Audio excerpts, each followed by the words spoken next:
just being great, and instead of your greatness being celebrated, you have to consistently hear about what you're not, man. I mean, Brendan, you mentioned that you hadn't seen a performance this dominant since Shaquille O'Neal, and look at the other names on that list. Bob Pettit, Michael Jordan, Magic Johnson.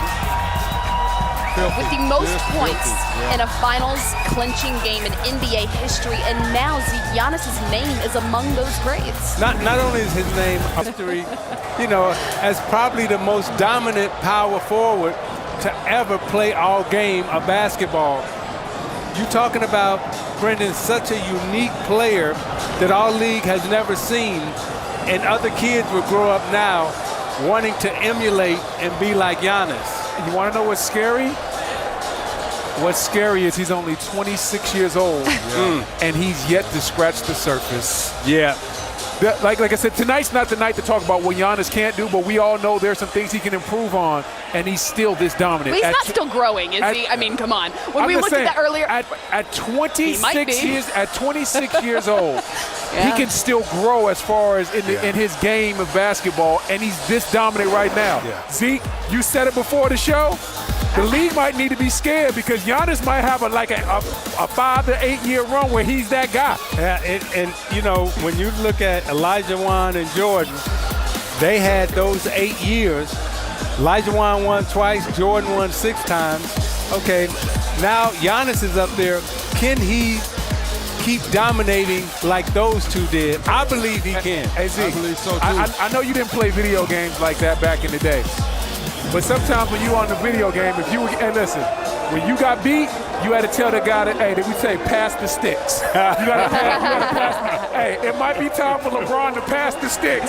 The best player in the league might be here in Milwaukee right now. I think LeBron will be happy to pass the sticks to this one. Yes. With that being said, guys, I think the biggest 3D. thing, when you look at LeBron's run, you look at the Rockets' run, the pressure now is on the front office. It's a good pressure because now it's about putting the right people or continue to have the right people around Giannis so he can continue to succeed. So I agree with everything you're talking about, guys. Put the right people around Giannis, he can continue to win ball games. Speaking of LeBron, 3D, these Bucks become just the 5th team in league history to come back from an 0-2 deficit to win the NBA Finals. I know you were in the building for maybe 3 of those. Yes. This one, 2016, 2006 as well. What is it like, though, when a team completes a comeback?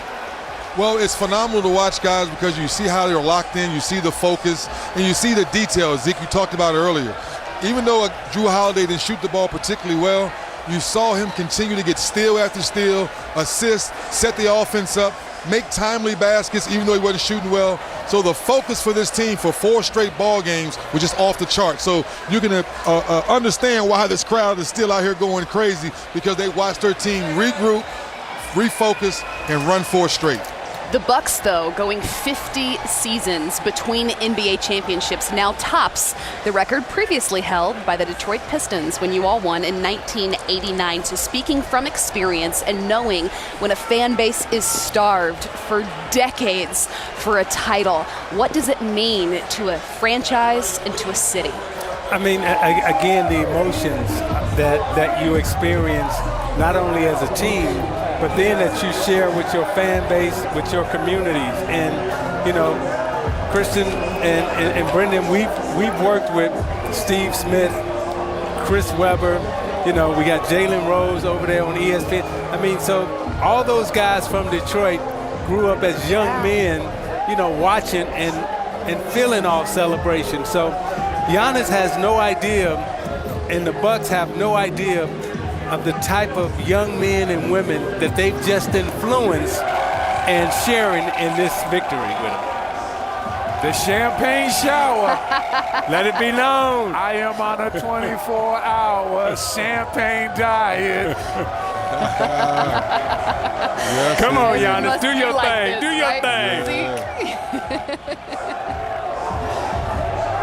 Wow. I still get a little teary and emotion whenever I see, like, like celebrations, because I know that feeling. Do you feel that way too, Brendan? You get happy for other champions. Yes. Yes. You know what you felt. You know what you went through. Yeah. When you see somebody else getting to experience it, you get happy for other champions. You're like, man, I remember that moment. I'm so happy for Giannis, or I'm so happy for a guy like a Jeff Teague that gets to experience that. PJ Tucker. So many guys that help this team that aren't the biggest names, whether we're talking about Bobby Portis, DiVincenzo, who got hurt, but he was a big part of helping get this team to the playoffs. You just get happy to see all those guys have that champagne diet, put those goggles on and be champions and do their dance. Do your dance, Don. We're going to call that the Greek two-step.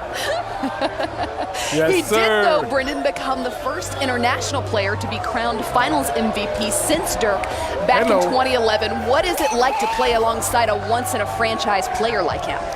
When you play with somebody that is that unique, sometimes you take it for granted, but then there's times when you just watch and you're just like, wow, it's incredible what this guy does. In 2011, we would sometimes just watch Dirk and be like, man, this dude's 7 feet tall, shooting one-leg fadeaways. Now I know one-leg fadeaways seem like pretty routine now, but in 2011, he was the only guy doing it.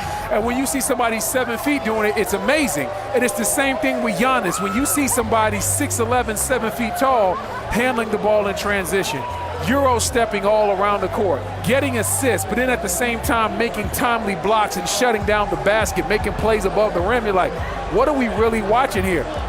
The guy's nicknamed the Greek Freak, and for a good reason, because on the court he's freakish. Hey, maybe for the dance moves too. Nigerian-born, moved to Greece. He and his brothers hustling on the streets. You know, the way that they came up, just hard grinding. You know, his story is so beautiful.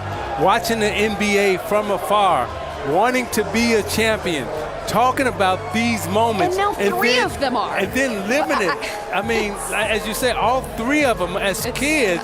I mean, it is such a beautiful, incredible, international, inspirational story that has really never happened. I mean, it's the stuff that, fairy tales are made of. Without a doubt. 3D, I want you to weigh in here as well, because Giannis